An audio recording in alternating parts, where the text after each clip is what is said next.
Nova le soir. Changez de disque avec Charline Roux. Voici une comédienne à la particule enviée de la comédie française. Gage d'excellence et ce, quel que soit l'écrin. La scène, évidemment. Le cinéma, du sens de la fête à Chers parents, en passant par L'origine du monde, Lola et ses frères ou encore Jumeaux, mais pas trop. Le programme court où son sens du timing fait mouche en très peu de temps, que ce soit dans un entretien fluide et bien sûr brut, et même devant le parterre de professionnels des Césars ou aux côtés de Marina Hans, en costume, elle a délivré, à mon sens, le sketch parfait. Elle est à l'affiche de Une fille en or de Jean-Luc Gaget dans les salles le 15 avril. Bonjour et bienvenue Pauline Clément. Bonjour. Oui, sketch parfait, je le redis, vraiment, c'était absolument hilarant. Je suis fascinée par ce que vous avez réussi à faire toutes les deux avec Marina Hans sur scène. Une fille en or, c'est l'histoire de Clémence, une jeune femme délicieuse mais qui souffre de ne pas être vue, de ne pas être entendue, bref, de ne pas être considérée. J'ai fait 1 an de psycho. Après, j'ai fait 3 mois de sociaux et ça me plaisait pas trop non plus. Du coup, j'ai décidé de partir en voyage et je suis partie en Alsace. L'estime de soi, c'est quoi, au juste? Darius, tu m'as dit que tu restais chez moi 3 mois. Ça fait 3 ans que t'es là. Oui. Non, mais je comprends pas. Tu l'as laissé ton appart? Ouais. Ça se précise, hein, une femme dans votre entreprise. Je vois une sorte de désolation permanente chez elle. Désolée. Enfin, pas désolée. C'est cette femme, Paul, qui vous fera oublier Virginie. La douce Clémence va croiser celui que tout le monde surnomme Pol Pot, rapport à sa manière assez tyrannique d'envisager la vie. Sont-ils si opposés ou sont-ils finalement un peu dépourvus de cette qualité si mal partagée qu'est l'estime de soi? Je pose la question à mon invité Pauline Clément. Oui, ils sont tous les deux un peu renfermés sur eux-mêmes, déconnectés un peu du monde, mais de 2 manières très très différentes. Et je pense que le fait qu'ils se croisent, alors ils ne devaient pas vraiment se croiser, le destin n'était pas fait pour qu'ils se rencontrent. Et grâce à ce voyant qui lui dit embaucher cette fille, ils finissent par travailler ensemble. Et je pense que l'un observe l'autre avec curiosité, puis l'un avec l'autre, ils s'ouvrent et ils s'acceptent un peu mieux et ils s'ouvrent un peu aux choses, quoi. Ils se soignent d'une certaine Ils manière. se soignent, ouais. C'est ça. Ils ont des symptômes différents, mais on va dire que c'est le même mal, a priori, qui les ronge. Oui, et comme lui est très méchant, très chiant, quoi, et qu'elle est pas très... ça la prend pas, quoi. Elle est pas énervée contre lui, il n'y a pas de problème, il est chiant. Du coup, finalement, il ouvre un peu sa carapace. Et si l'estime de soi, Clémence n'en a que peu, c'est parce que finalement, on ne lui en a pas donné tant que ça, que ce soit du côté de la famille comme dans le cercle amical. On ne peut pas dire qu'elle soit très très bien entourée. Non, son père l'appelle sa petite numéro 2, il oublie de parler d'elle quand il fait un discours. Sa sœur prend beaucoup de place. Sa sœur prend énormément de place. Et en plus, sa sœur, elle a un boulot, des enfants. Elle est célibataire sans boulot, donc forcément, ça fait un peu tâche. Ouais. Et en plus... je ne sais plus ce que je voulais dire après. Non, mais même dans le cercle amical, c'est-à-dire que il y a un colocataire qui est vraiment un colocataire subi, qui a plutôt envahi son appartement plutôt que de partager avec elle. Et il y a un autre camarade, mais qui est presque un peu flippant. C'est-à-dire c'est l'ami de jeunesse qui la retrouve et qui, lui, pour le coup, nourrit une vraie passion pour elle. Mais on ne soit pas très sûr qu'elle soit bien saine, c'est ça. Ouais, le coloc, c'était peut-être une amitié avant, et là, elle ne peut plus s'en défaire. Puis à chaque fois que je m'imaginais qu'à chaque fois qu'elle lui disait quand est-ce que tu trouves un appart à toi, parce qu'il paye pas son loyer évidemment, et elle lui disait c'est tellement dur la location, tout ça, donc c'est pas la première fois qu'elle lui demande de partir. Et son ami Quentin, elle cherche quelqu'un elle cherche dans son souvenir quelqu'un qui l'aurait admiré. Il y a lui, c'est vrai, mais il est un peu bizarre. Oui, c'est un doux euphémisme. Donc le copain bizarre, c'est Quentin Dolmer. Paul Pot, je suis obligée de l'appeler Pol Pot, c'est quand même terrible, c'est Arthur Dupont. Et le colocataire embarrassant, c'est Thomas Simeka. Ce personnage, c'est une héroïne qui est bien singulière. Elle donne toujours l'impression d'être un tout petit peu à côté. Alors du coup, quand on est comédienne, comment on fait pour trouver sa colonne vertébrale ? Ce que j'aimais bien, c'est qu'elle était assez taiseuse. En fait, il y a pas mal de scènes où elle parle pas, on la voit observer. Elle est un peu... Je me souviens de la scène où il y a le père qui fait le discours. J'étais un peu cachée derrière un peu un muret. Enfin, on me voit un petit peu, mais c'est... Donc j'avais l'impression qu'on venait filmer, c'était un peu introverti, quoi. On venait filmer quelque chose. D'ailleurs, ça a tout de suite bien matché avec la chef-op, parce qu'au début, on a fait du vélo. Le premier jour de tournage, on a fait du vélo toute la journée. tellement que j'ai croisé 5 personnes que je connaissais, ce qui m'arrive pas si souvent, mais là j'ai tellement sillonné Paris. Ouais. Et je lui disais, je sais pas quoi jouer, je sais pas ce que vous attendez, vous voulez que je fasse des extraits de ce qu'on ressent après telle scène. Et puis le réalisateur m'a dit, passe par plein d'émotions, on est avec toi, puis je prendrai des petits bouts. Et puis j'ai senti tout de suite que la chef-op était avec moi, parce qu'à la fin de la journée, elle a dit, j'ai adoré te filmer, faire du vélo. Et je me suis dit, bon bah, ça veut dire qu'elle est à fond avec moi. Et du coup, ça veut dire que je pense qu'en me filmant, elle a dû voir des trucs, elle a dû rentrer un peu dans ma tête, s'imaginer ce que Ouais. je m'imaginais. Et j'ai tout de suite senti qu'on était ensemble et je me suis dit, j'ai pas besoin de jouer grand-chose, elle va aller Ouais. chercher les trucs, elle va aller capter les trucs, quoi. Est-ce que pour endosser un personnage, tu cherches les points communs que tu as avec elle ou au contraire, tu essayes vraiment de t'en éloigner un maximum? Ça dépend lesquels. Ouais. Là, en l'occurrence. Bah là, oui, je me suis plutôt rapprochée de moi. Puis même le réalisateur, Jean-Luc Gagel, il a demandé à ce Ouais. que je sois presque pas maquillée. Et la maquilleuse, elle me disait, j'ose plus rien te mettre. Je dis, mais mets-moi au moins un peu de fond de teint, que je brille pas quand même. Et elle me disait, j'ose plus rien te mettre, il veut vraiment que tu sois pas maquillée. Voilà, le cheveu naturel. Enfin, à un moment, une petite folie, elle a fait une queue de cheval, elle a mis une jupe, mais c'est parce qu'ils vont faire du karaoké. C'est ça. Sinon, avant ça... Et tous les costumes étaient doux. Je m'étais dit qu'elle était un peu comme une tortue dans sa carapace. Là. Ouais. Donc, on a mis que des costumes. C'est des pantalons en velours, c'est des pulls tout doux. Elle a besoin d'être bien cachée sous son pull, quoi, avec des grandes manches où on peut cacher les mains dedans. Bah alors justement, c'est un personnage qui ne parle que peu, en tout cas au début, mais c'est un personnage qui est hyper mobile. Tu le disais, elle fait énormément de vélo. Bah là, tu me parles de l'entrée dans le rôle par la garde-robe et par une forme de douceur qui doit l'entourer. À quel point est-ce que le corps, pour toi, c'est une porte d'entrée dans le personnage et un outil? Oui, bah elle, je savais qu'il y avait ces manches tirées, toujours un peu cachées. C'est un truc que je faisais peut-être adolescente, ça d'avoir des grands Ouais. pulls que tu tires dessus et tout ça. Et puis la costumière, elle a tout de suite apporté cette espèce de ciré bleu en me disant, elle a toujours qu'il pleuve ou qu'il fasse beau ou qu'elle a un enterrement, elle a toujours ce ciré bleu. Ouais. Et ça, je me disais, oui, elle doit avoir des vieux habits qu'elle a depuis des années. Le sac, on avait dit, c'était un sac qu'elle avait depuis qu'elle a 16 ans avec des fleurs. Il n'est pas très à la mode, il n'est pas complètement démodé non plus, Ouais. mais c'est un peu... Mais ça va très bien avec ce personnage qui a l'air presque de s'excuser ou en tout cas qui donne constamment l'impression qu'elle veut pas déranger en fait. Oui, c'est ça. Mais des fois, elle se met à dire trop de trucs, à dire ce qu'il faut pas, mais elle a quand même toujours peur. Ouais. Sa sœur lui dit, ne t'excuse pas, ne dis pas désolé. Et du coup, plus elle veut, moins elle veut le dire, plus ça sort. De toute façon, c'est vraiment, je pense que c'est purement mathématique. Il suffit de dire à quelqu'un de ne pas faire quelque chose pour que ça revienne Oui. de manière Oui, c'est sûr. en réflexe Ne dis conditionné. pas que t'es désolé. Ouais. Comme chaque invité, tu es venu avec une liste de titres à écouter. Oui. On va commencer par Orelsan et IBI. Note pour trop tard. Alors, je crois que Oui. tu as une vraie passion pour Orelsan. Ouais. Ouais, c'est la personne que j'ai vue le plus l'artiste que j'ai Ouais. vu le plus en concert. Et puis je trouve, comme il écrit, à chaque fois qu'il y a un nouvel album, j'écoute à fond. Je fais presque partie, comme il dit là, les débiles qui se mettent à minuit pour écouter mon titre. Je sais plus ce qu'il dit, mais j'écoute toutes les paroles, je les Ouais. réécoute. Je trouve que c'est tellement bien écrit. C'est un punchliner, quoi. Les Fatales Picard, L'amour à la française, c'est dans la playlist de Pauline Clément. Elle est hyper drôle cette Ouais. chanson. Mais j'ai l'impression que... Alors, j'ai bien étudié la playlist que tu nous as donnée. Oui. C'est des chansons qui racontent... Enfin, qu'on a l'impression de voir, en fait, en les écoutant. Je me suis demandé si c'était ça, le fil conducteur. Ah, peut-être. Ouais. En tout cas, c'est des chansons qui m'amusent et qui sortent un peu de... Je sais pas, de ce qu'on a l'habitude d'écouter. Cette chanson-là, elle avait... non, je vais dire n'importe quoi si je reparle de ce... C'est pas celle qui avait été à l'Eurovision? Oui, c'est ça, C'est ça avait été à celle-là l'Eurovision Ouais. et je crois qu'ils n'avaient pas gagné. Non, bah, c'est un peu la spécialité de la France en même temps. Hein. C'est notre petit truc à nous.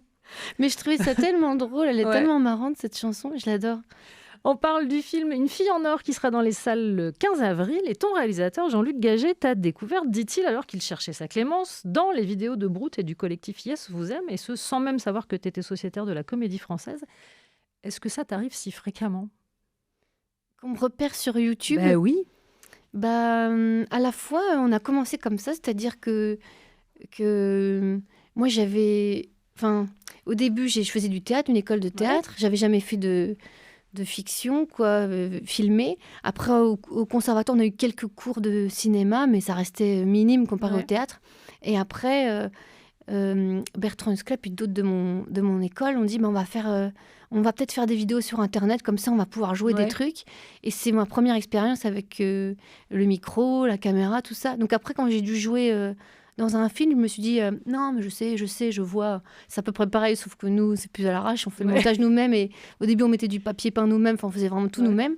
Et je me suis dit, bon, bah, ça m'était un peu plus familier grâce à ça. Donc, en fait, c'est quand même là que ça a commencé. C'est sur YouTube qu'on a commencé à faire des trucs filmés, quoi. Par ailleurs, est-ce que votre première rencontre avec Jean-Luc Gaget ne ressemblait pas un peu à une des scènes du film? Parce que j'ai cru comprendre que c'était une conversation entre deux timides. Oui, c'est ça. Puis il nous a invités pour faire une lecture. Et je me souviens, je suis rentrée chez lui. Je me suis dit, c'est marrant, c'est vachement girly. C'était un appartement. Il y avait un peu, dans mon souvenir, un peu un lit en hauteur, comme ont les enfants, là. Avec, avec en dessous d'autres trucs, un canapé, guirlande lumineuse, mais un peu froufrou. Un chat. Et il avait fait un gâteau. Je me suis dit, tiens, c'est marrant, ça donne bien envie de travailler avec un réalisateur comme ça. C'était doux, ouais. Avis à tous les réalisateurs et les réalisatrices, si vous voulez travailler avec Pauline Clément, faites-lui des gâteaux. Faites c'est un quand gâteau. même pas très compliqué, quoi. J'adore les gâteaux. Donc vraiment une rencontre qui tenait de l'entretien d'embauche, une scène d'entretien d'embauche. Il y en a une dans le film, et l'entretien d'embauche, j'ai l'impression que ça te poursuit dans les fictions, puisque tu faisais partie du casting du programme court, un entretien aux côtés de Benjamin Laverne. Oui. Est-ce que tu deviens professionnel de ce genre d'épreuves? Est-ce que maintenant tu les passes vraiment j'ai fait entretien d'embauche, j'ai aussi un truc avec le loto. Il y a plusieurs thématiques qui, on ne sait pas pourquoi, reviennent. C'est étonnant. Ouais. Mais est-ce que ça fait partie des questions que tu te poses de ce que savoir, pas du tout, c'est pas ça la phrase, de savoir ce que les metteurs en scène projettent sur toi? Oui, je me demande des fois. Qu'est-ce qu'ils vont imaginer? Est-ce qu'ils peuvent imaginer autre chose que ce que je fais? Alors c'est pour ça, encore une fois, les vidéos, ça nous aidait parce qu'on pouvait, on pouvait jouer ce qu'on voulait. Donc là, on nous aurait pas mis dans ce rôle-là, on le jouait, donc ça permettait de montrer un peu plus de choses. Ouais. Mais oui, je sais pas. La dernière fois, quelqu'un m'a posé une question. Est-ce que vous êtes d'accord avec l'image qu'on a de vous? Et mais quelle est cette image? Oui, c'est ça. Je me disais, mais je sais pas répondre parce que, en fait, je sais pas vraiment l'image que les gens ont de moi. Je me rends pas tellement compte. Je me rends pas trop compte, quoi. Non, mais par exemple, pas de recul. Au théâtre et notamment dans les institutions, pendant très longtemps, on parlait d'avoir des emplois particuliers. Oui. Est-ce que c'est ton cas à la Comédie Française? J'ai l'impression que tu as quand même une gamme extrêmement variée de rôles. J'ai été longtemps dans les ingénus. Ouais. J'ai été beaucoup dans les ingénus. Après, j'aimais faire ça aussi. Ça m'amusait. Ça m'amuse. Et puis après, peut-être qu'à un moment, on se dit, bon, en avançant en âge... y a peut-être d'autres portes qui s'ouvrent aussi, des rôles un peu plus femmes, un peu plus... Parce que l'ingénu, ça va un temps, mais... Non, mais j'ai le souvenir d'une interview de Serge Bagdasarian qui disait que lui, il était préposé aux comédies et que c'était ainsi et qu'il était très tranquille avec ça. Oui. Ouais. Je joue avec lui, c'est vrai qu'il est très drôle. Je joue avec lui en ce moment. Jusqu'au 10 mai, dans La puce à l'oreille, de Feydeau, mise en scène Lille Bord, au théâtre Nanterre-Amandier. Et je vais en revenir à une question que je t'ai posée hors antenne. Moi, je ne sais pas comment vous êtes fait, Jean de la Comédie Française, pour faire autant de choses en même temps. C'est une discipline particulière. Oui, surtout que moi, quand j'y suis rentrée... avant déjà d'y rentrer, je voyais Benjamin Laverne qui était. Je le connaissais du cours Florent. Et je me disais, quand j'allais le voir jouer, à la fin, j'étais toujours presque embêtée pour lui. Ça va? Je disais, ça va? Bon, on prend peut-être pas de verre. Non, tu dois... t'oublies surtout pas, tu dois être crevé. J'étais comme ça. Quand on m'a proposé de rentrer, je me suis dit, oh là là, mais je vais jamais tenir. Ouais. Et puis finalement, je me suis trouvée plus résistante que je croyais. Je me suis rendu compte que ça marche par vagues. Il y a des moments où il y a tout en même temps et des moments où il n'y a rien. Et du coup, les moments où il y a tout en même temps, comme il n'y a eu rien avant, on dit, je prends. Ouais. Je me reposerai plus tard. Quoi. Oui, c'est ça. Non, mais c'est rigolo parce qu'on dit souvent métier de comédien, métier de comédienne, c'est la possibilité de pouvoir vivre 1000 vies. Ça prend vraiment une autre signification quand on est en plus à la Comédie Française. Oui. Est-ce que ça t'est arrivé, toi, de jouer plusieurs pièces en même temps? On joue plusieurs pièces en même temps en alternance. Mais la dernière fois, je reparlais hier avec on racontait les fois, on a tourné et on avait un train juste avant de jouer. Et l'angoisse que ça mettait. Ouais. Et je me disais, j'étais quand même vraiment motivée. Je me disais, on m'avait proposé il y a plusieurs années de jouer la maîtresse dans Toto, un film pour enfants. Ouais. Et on m'avait dit, pour que tu fasses la maîtresse dans Toto, il y a une condition, c'est qu'il faut que tu joues... il faut que tu tournes 3 jours en Belgique. Mais c'est 3 jours où tu joues à Paris le soir. J'étais hyper motivée, j'ai dit je suis à fond, je veux absolument faire la maîtresse d'école dans Toto, je le fais. Et puis j'ai joué en Belgique, et puis j'ai allé au théâtre, je dormais dans une voiture après la pièce pour retourner en Belgique, pour arriver à l'hôtel dans la nuit, dormir un peu, tourner, reprendre un train. Et évidemment, il y a un soir où le train s'est emmerdé et je me suis retrouvée 4 heures coincée dedans. Et je suis Quelle arrivée, angoisse. c'était horrible. Ouais. Je disais, j'avais juste un cacolac sur moi que j'ai bu en me disant, je vais me donner des forces, j'aurai pas le temps de dîner, dès que j'arrive, je joue. Et j'étais tellement stressée que j'en ai eu partout, donc j'avais un t-shirt plein de cacolac. Et je suis arrivée à 20h30 à la gare, il y avait une moto-taxi qui m'attendait, et ils ont commencé la pièce un quart d'heure en retard en disant qu'il y avait un problème technique. Pas de pénalité, donc. Mes parents dans la salle se sont dit, j'ai l'impression que le problème technique, c'est Pauline. Mais j'ai pas eu de pénalité. On poursuit la conversation dans un instant. Juste avant, un titre que tu as choisi aussi, il est signé Clio et c'est Amoureuse. Pourquoi celui-là ? J'adore cette chanteuse. Ouais. Tout ce qu'elle chante, ça me touche. Et ça correspond à une époque où je répétais La puce à l'oreille, ce que je joue maintenant. Mais ça fait 8 ans. Ça fait 8 ans qu'on a créé le spectacle. Et je l'écoutais en boucle. Il m'inspirait pour. Donc, du coup, mon tu la personnage. réécoutes pour reprendre la pièce à chaque fois ? Pas forcément, Ouais. mais quand je l'écoute, c'est associé à ce moment-là. Parce que je crois que j'avais fait un montage vidéo en coulisses où j'avais mis cette musique et du coup. Et puis en plus, il y avait des histoires d'amour dans ma pièce. Il y avait une copine à moi qui commençait à aimer quelqu'un d'autre. Et maintenant, ils sont ensemble. Et du coup, cette chanson, je lui l'avais envoyée. Il y avait tout un truc autour de cette chanson. Les Strokes dans Nova le soir avec Someday. C'est un titre que j'ai choisi pour mon invitée, Pauline Clément de la Comédie Française. Car j'ai ouï dire que les Strokes marchaient toujours sur toi. Oui. Un faux ou un tox ? Si, je l'écoute tout le temps. C'est vrai ? Ouais, le matin, je mets ça. Elle te sert à quelque chose dans ta pratique du jeu, la musique ? C'est un appui, tu te fais des playlists de personnages, Pas forcément. Moi, j'écoute les musiques par vague. Tout d'un coup, j'en écoute une, puis je la mets tout le temps. Et après, je change. Mais là, j'ai une loge à plusieurs, donc j'ose moins. Mais quand j'ai une loge toute seule, je mets tout le temps la musique avant de jouer. Puis oui, il y a des musiques qui peuvent me donner des idées pour un personnage. Mais ça peut être juste une soirée où j'écoutais un truc, je me dis, tiens, ce soir... À un moment, j'écoutais... Ah non, je vais pas retrouver. C'était un live d'un concert, quoi. Ouais. Je crois que c'était Billie Eilish en concert.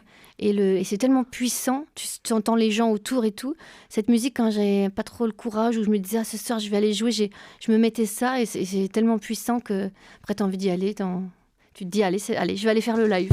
Dua Lipa, Houdini, paraît-il que ce serait la solution pour misophone de mon invité Pauline Clément. Que ça sert à bien s'isoler, Dua Lipa, quand on a du mal avec le... Oui, j'ai lu l'interview de Libé, où il était question de musique, évidemment. Ah ouais. J'étais très, très intéressée par ce titre, parce qu'il se trouve que je suis également extrêmement misophone et que tout bruit de bouche peut me faire péter un plomb très rapidement. Donc je compte appliquer la théorie de Dua Lipa. Oui, parce qu'en plus, quand on le met dans un casque, on a une sensation que je sais pas, ça bouge. C'est que ça bouge, ça vibre, Ouais. ça coupe du monde extérieur. C'est facile d'être misophone quand on vit en troupe. Bah, moi, si je suis stressée, je mange dans ma loge toute seule. Ouais. Parce que j'aime bien être avec beaucoup de monde, mais il y a un moment où il faut se reconcentrer. Ouais. Alors, vie de troupe, parlons-en, puisque tu le disais, tu t'es formé dans 2 écoles très différentes. Parallèlement au Conservatoire national supérieur d'art dramatique et de l'entrée au français, on pouvait te voir dans ce genre de fiction. De toute façon, on n'avait aucune chance.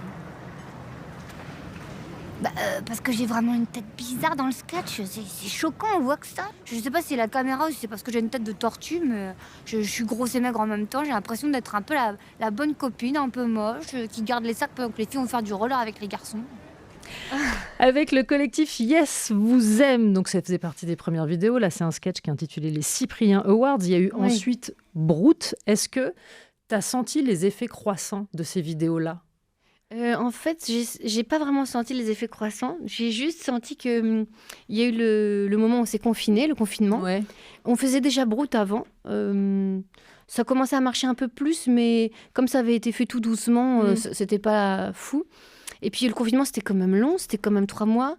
Je pense que les gens se sont mis à beaucoup écouter les infos. Du coup, comme Brute, ça parle des infos, ils se sont mis à regarder plein de Brutes, puis ils avaient beaucoup de temps chez eux. Il y a eu quelques Brutes qu'on a fait pendant le confinement, mais pas énormément. Et en sortant, quand on s'est déconfiné vraiment, parce qu'après, il y a eu aussi la période où on allait juste travailler, c'était le soir, on devait rentrer chez nous. Et tout d'un coup, premier jour de printemps, tout le monde dehors, les terrasses rouvrent, tout rouvre.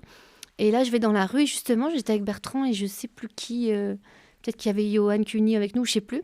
Et on va dans la rue, et puis là, tout d'un coup, on croise plein de gens qui disent « Bertrand, salut Bertrand, ça va Bertrand, bravo Bertrand ». Et tout d'un coup, on se dit « Mais qu'est-ce qui s'est passé On avait l'impression d'un avant-après. En fait, Brute avait pris le fait que tout le monde soit chez soi, là, ça avait pris un gap, mais c'était d'un coup, quoi. Mais moi, vraiment, je dois dire, le confinement, ça a été Brute et la série En thérapie. Je ne sais pas ouais. pourquoi les deux sont liés Ouais. à un truc de... Il y avait ça, en fait, en contact avec... de frais, en contact avec Ouais. le monde, au moment où nous, on était tous enfermés. Ouais. Donc, c'est effectivement resté... et je conçois Ouais. que d'un seul coup, du jour au lendemain, quand il y a eu 3 mois de battement, il y a un Ça truc un faisait peu bizarre. étrange. Ouais. Ouais. Moi, c'était Euh, Jojo Exotique. Joe Exotique. Ah, bien sûr. Que j'ai regardé pendant le confinement. Tiger King. Ouais, c'est ça Tiger King, bien sûr. voilà. Oh, tout me revient, c'est terrible. Ouais, Je vais me mettre c'est à faire ça. du pain. Et puis, évidemment, dans ta carrière, il y a eu ceci. Il faut aussi qu'on parle de la décoration florale. Ah oui, on se disait, niveau budget, les centres de table en orchidée sont peut-être un peu de trop. Écoutez, moi, baisser le budget, on l'a déjà fait plusieurs fois. Hein. Je suis pas contre essayer encore, c'est pas un problème. Bah c'est l'idée, Ouais. hein, je vous cache pas. Ben, j'avais un peu compris, je vous cache pas. Mais c'est ce que je dis souvent aux clients. Vous avez choisi une salle magnifique, hein, en plein Paris, dans un hôtel de luxe. Vous recevez 200 personnes. Hein, ça peut pas être n'importe quoi. C'est un mariage, hein, c'est pas une kermesse. Donc, il faut maintenir un certain standing. Et donc, ça signifie un certain prix. On peut pas baisser indéfiniment. Ça. Écoutez, en fait, pour être franc, on a l'impression que vous avez pas très envie de nous aider à trouver des solutions, là. Ah bon? La mémorable introduction du sens de la fête, accompagnée par ton camarade du français, Sébastien Poudron, Oui. et le tout face à Jean-Pierre Bacry, c'est ton premier long métrage? Ouais, c'est mon premier long Ouais. métrage. J'avais demandé à passer le casting et au début, on m'avait dit non, ils voient trop de monde, ils te recevront pas. Et puis finalement, après, on m'a dit finalement, ils rouvrent le casting, tu peux y aller. Mais vraiment, au début, on m'a dit non.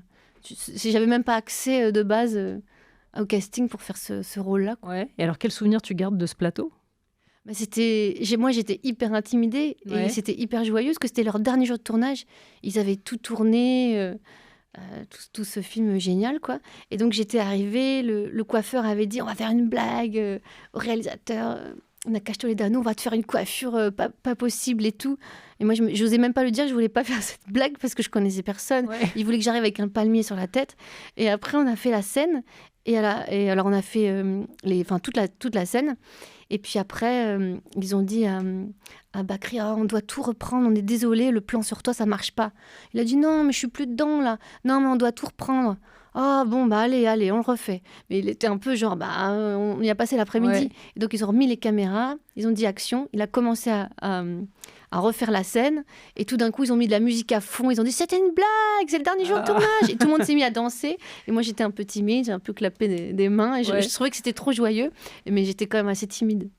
Catégorie mythe, il y a peu, tu donnais la réplique à André Dussolier dans Chers parents. Alors, tu as Oui. évidemment l'expérience de la troupe. Pour autant, est-ce qu'il y a des partenaires qui parfois peuvent être un peu paralysants, même quand on a de l'expérience? Ou pas tant, finalement? Des partenaires paralysants. Dans le Non. bon sens du terme, hein. Je ne veux Oui. pas dire paralysant parce que... Pour de Non, mauvaises raisons, mais... Des fois, on peut sentir qu'une scène... C'est plus facile quand on connaît un peu les personnes, parce que des fois, si on sent qu'une scène marche pas très bien ou ça coulisse pas très bien, c'est toujours pas évident quand c'est quelqu'un en plus tu Ouais. connais pas. Imaginons que c'est le premier jour de tournage. Ça peut être vite... tu peux vite te dire, oh là là, merde, comment décoincer tout ça on n'a qu'une matinée pour rentrer la scène. Si on n'y Ouais. arrive pas, après, on peut que dire... on espère que le montage nous Nous sauvera. Mais non, mais il y a des scènes, des fois, tu te dis, voilà, c'est ce matin-là, Ouais. je sais pas. Ou des scènes où on s'imagine, je me dis, ah, cette scène, je l'adore.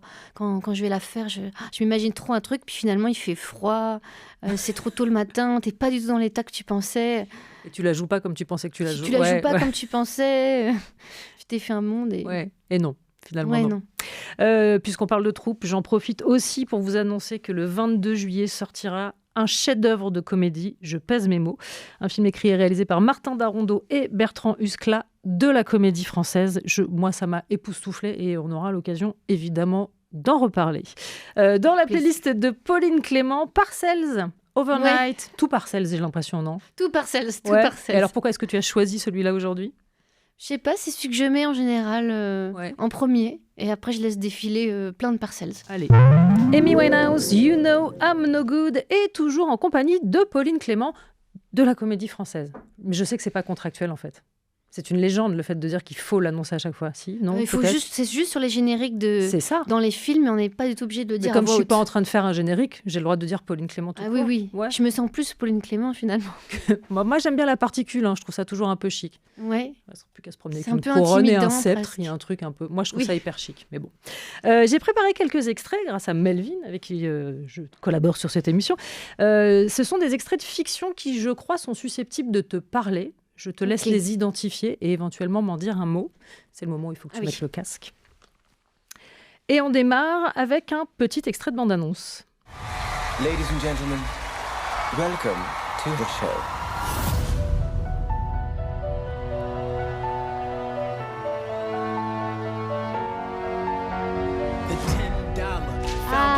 C'est Hamilton. Absolument. Hamilton, comédie musicale composée et écrite par Lin-Manuel Miranda sur la vie du père fondateur des États-Unis d'Amérique, Alexander Hamilton.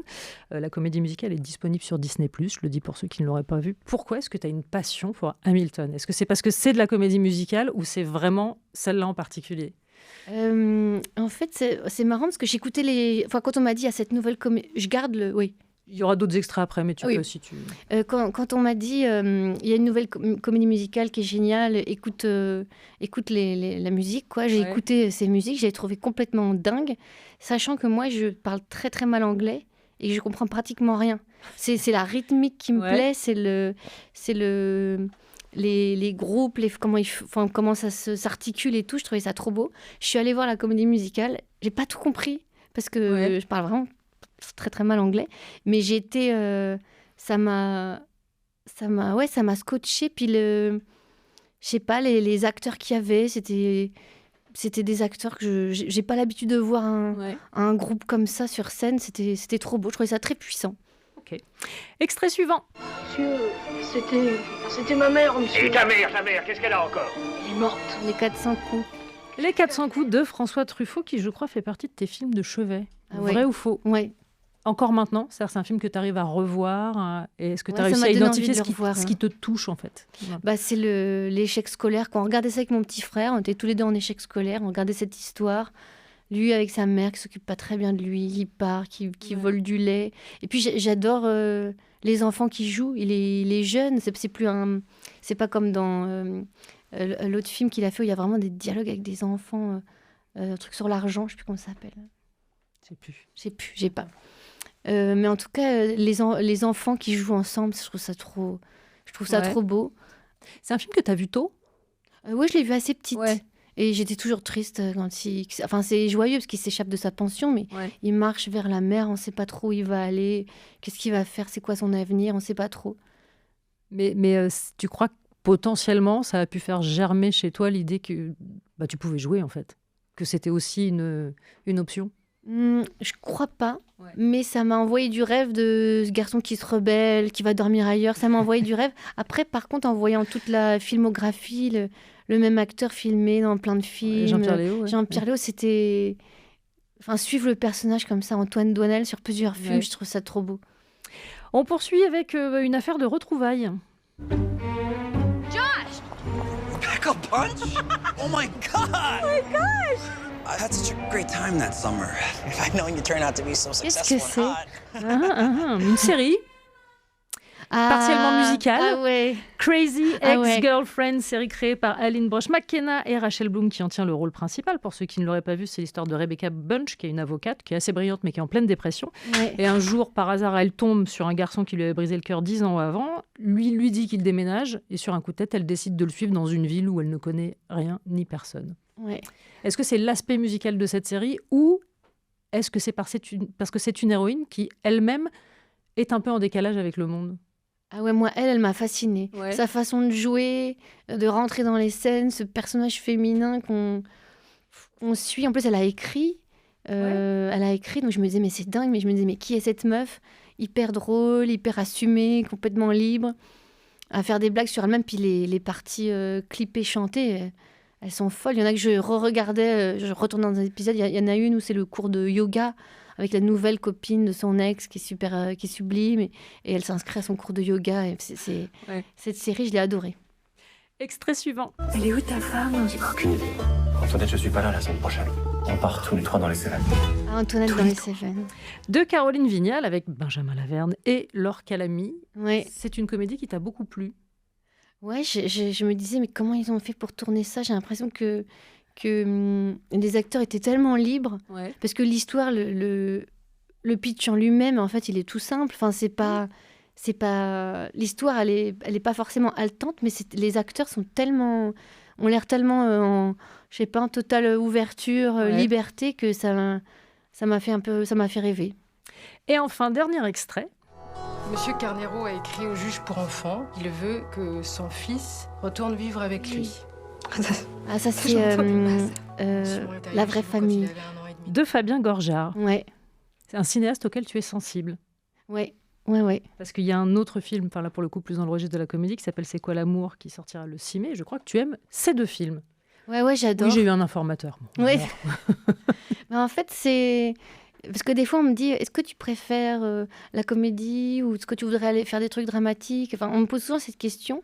Et moi, je me dis, le ton de ces films, c'est ce que j'aime. C'est ça, c'est-à-dire que Fabien Gorjard ne se la pose pas. Et je trouve qu'il y a aussi un peu de ça dans Antoinette, dans Les Cévennes. On ne se pose pas la question de savoir de quel côté on pousse le curseur. Oui, c'est ça. Ouais. Et je trouve ça, c'est comme dans la... Moi, quand on me dit, oui, qu'est-ce que je préfère? Je dis, comme dans la vie. C'est-à-dire, des fois, c'est émouvant, des fois, c'est drôle, des fois, c'est super triste, des fois, c'est triste, mais on rit quand même parce que ça va pas du tout. Et je trouve que dans ces films, c'est sur un fil. Bon, le premier est plus triste. Puis sur la maternité, c'est d'une beauté. Ouais, ça m'a... Mais il y a un peu ce mélange-là dans Une fille en or aussi, je trouve. C'est-à-dire que oui, il y a de la comédie, mais pas que. Il y a un mélange qui est tout à fait intéressant et j'imagine pour toi passionnant à jouer. Oui, j'aimais bien parce que je sentais qu'il y a des trucs drôles. Ça cherche pas non plus, on n'est pas obligé de faire rire à tel moment. C'était quand même assez libre. Je voyais ça comme un ton un peu poétique qui nous permettait d'être drôle, un peu plus sombre, d'aller dans plusieurs endroits sans se poser la question. On n'avait pas de registre. On ne suivait pas un registre en se disant il faut qu'on fasse rire ou il faut qu'on rende les gens émus. Non. Dans la playlist de Pauline Clément, alors une découverte en ce qui me concerne, et je t'en remercie, Les 3 accords, Ouvre tes yeux Simon. Quelle est donc cette chanson? Je ne sais pas vraiment ce que c'est, mais moi je me suis imaginé que cette chanson venait d'un délire de potes. Je les imagine, je ne sais pas si c'est ça l'histoire de cette chanson, mais j'ai rêvé autour de cette chanson. Je me suis dit qu'à un moment, il y a un copain du groupe qui a dû lui dire faut peut-être que tu ouvres les yeux quand tu chantes quand même. Et un autre copain qui a dit mais j'avoue, tu n'ouvres jamais les yeux pendant le concert. Et je me suis imaginé qu'ils lui avaient tous dit c'est vrai mec, on te l'a jamais dit, mais ouvre les yeux quand même quand tu fais un concert, au moins un moment, regarde autour de toi. et je trouvais ça beau, cette histoire de ce chanteur qui n'ose pas ouvrir les yeux et qui chante devant des gens les yeux fermés. Peut-être que c'est une histoire, peut-être que c'est pas celle que je vais adhérer à celle-là, moi j'aime bien, ça me plaît beaucoup. Les 3 accords dans la playlist de Pauline Clément. J'imagine qu'on ne t'a jamais dit ouvre les yeux, Pauline, quand tu es sur scène. Non, sur scène, non. Dangereux. Par contre, ça m'est déjà arrivé un truc à la fin d'une projection, en fait, qui se passe super bien, on est vachement applaudis. Puis les gens disent alors, t'es contente? Puis je dis, je sais pas, j'ai pas levé les yeux. J'ai baissé les yeux, j'ai regardé mes partenaires, mais j'ai pas affronté les gens parce que je sais pas trop sûre de ce qui se passe, un peu timide. Donc on peut garder. Ouvre tes yeux, Pauline. Voilà. On va marquer une courte pause et on se retrouve dans un instant avec Mademoiselle K. Mademoiselle K dans Nova le soir. Bonjour. C'est le choix de Pauline Clément. Pourquoi Mademoiselle K? C'est sa façon de chanter. Je trouve ça génial. J'ai l'impression qu'elle monte, qu'elle descend, que c'est je vais pas dire que c'est un peu un peu comme ça, un peu lâché quoi. Mais tu es très sensible aux voix de manière générale, que ce soit dans les chansons ou sur tes partenaires de jeu face à toi. Ouais, et j'adore. Alors là, j'ai mis pas mal de chansons en fait de gars, mais j'adore les chansons féminines. J'écoute énormément de femmes qui chantent. Ouais. Ça... Et toi? Est-ce que je chante? Ouais. De temps en temps, quoi. J'adore chanter, mais je suis pas d'un niveau de dingue non plus, mais après je pense que c'est une technique que j'entretiens pas à fond, mais dès que je dois chanter dans un spectacle, je suis celle qui va au cours de chant, qui le fait tout le temps et tout. J'ai un petit jeu à te proposer avant la fin de l'émission. Je vais te proposer des catégories, à toi de me répondre ce que tu souhaites. Je n'arrive toujours pas à pitcher ce jeu, mais vraiment ça va être limpide quand je vais poser la question. Si tu étais une héroïne de comédie romantique, qui et dans quel film? Une héroïne de comédie romantique, Britney Jones. Ouais, Bridget Jones, ok, ça marche. Ouais. On est encore sur une jeune femme qui est un tout petit peu à côté de ce qu'elle est censée vivre. Ouais. Mais du coup, je pense que il peut lui arriver toutes ces histoires. On est avec elle, on l'aime bien. Et puis elle a des culottes fantastiques. Voilà, vraiment, ça c'est suffisant. Si tu étais une super méchante de cinéma? Meryl Streep dans Le Diable s'habille en Prada. C'est la plus belle méchante possible. Ouais. qui est machiavélique, mais qui n'a pas non plus un degré de méchanceté létal, on va dire. Ouais, c'est ça, on peut quand même bien l'aimer. Elle a juste ce qu'il faut d'aller au-dessus de tout le monde, mais on l'aime, elle est quand même classe, on l'aime bien, mais on l'admire, mais ça doit pas être sympa de travailler avec elle. Vraiment pas. Sympa. Si tu étais une héroïne de film d'action. Une héroïne de film d'action. Ouais. Ah, disons que les héroïnes, pourquoi j'ai plus de mal? Parce que tu as joué dans une série dans laquelle il y a de la bagarre tout récemment, dans Nero, qui est disponible sur Netflix. Ouais. Il y a 2-3 moments dans la série où il faut mettre, je vais pas dire les mains dans le cambouis parce que techniquement c'est pas du cambouis, mais il y a quand même un peu d'action. Oui, il y a de l'action, il y a du sang, il y a de l'action, il y a des épées. Et donc alors film d'action, tu dirais quoi? Héroïne d'action? Héroïne d'action. Je sais pas, je vais la retrouver. Et alors je reviens à mon héroïne de ma super héroïne. Ah ouais, t'as la super héroïne. Ouais, c'est compliqué. Hein. Ouais, c'est compliqué. Très souvent, les comédiennes me répondent mystique dans les X-Men, car il se trouve qu'elle peut prendre toutes les apparences du monde. Et je trouve que c'est un super pouvoir qui n'est pas inutile. Ah oui, c'est vrai. Avec ta vocation. Ouais, c'est vrai. Oui. Je te le donne volontiers. Je prends mystique. Allez. Et enfin, dernière question. Dans un monde idéal, où tu as vraiment le choix et la main sur tout, qui pour te jouer dans ton biopic? Alors, qui Dans un monde idéal, on change tous les âges, on fait tout. Tu fais ce que tu veux. Vraiment, tout est possible. Bah moi, en ce moment, je suis fan de Meryl Streep. Je dis Meryl Streep pour tout. Ouais. Meryl Streep. De toute façon, Meryl Streep peut tout jouer. Elle peut tout jouer. Ouais. En plus, je l'ai déjà dit dans Le Diable s'habille en Prada. Mais ouais, Meryl Streep c'est très encore. bien. On peut être complètement monomaniaque. Sur voilà. Et super-héroïne, du coup, on peut mettre Meryl Streep dans l'ensemble de son œuvre aussi. Ça marche de la même manière. Je trouve ça très, très bien. Merci beaucoup, Pauline Clément, d'être passée par ce studio. Je rappelle qu'Une fille en or de Jean-Luc Gagé, ce sera dans les salles le 15 avril et que jusqu'au 10 mai, on peut te voir dans La puce à l'oreille de Feydeau, mise en scène de L'Île au bord au Théâtre Nanterre. Amandier. Oui. Et rien qu'en disant tout ça, moi je suis très fatiguée, donc je ne sais vraiment pas comment tu fais. Ça s'est fait sur plusieurs... ça s'est pas tout fait la même journée. Bon, tant mieux. On se quitte en musique avec le dernier titre de ta playlist, pardon, Alice et moi, filme-moi. Oui, je l'ai mis à la fin parce que ça me semblait relativement évident, mais pourquoi est-ce que tu l'as choisi? En fait, ça c'était la chanson qu'on avait mise sur le générique d'un format court que j'avais fait. C'était la première fois que je faisais dans notre équipe de Yes Vous Aime un truc un peu plus à moi. Et on avait fait une série de vidéos qui s'appelait Nina t'explique. C'était à l'époque où il y avait Andy raconte. Et il y en avait une autre, mais je ne sais plus comment elle s'appelle. Et Nina t'explique, c'est une fille qui vient, qui te donne des conseils sur la vie. Et on avait mis cette chanson parce que déjà cette chanson, elle m'amuse, elle me plaît. Et puis ça allait bien avec ce personnage qui explique plein de choses sur la vie. Nova le soir.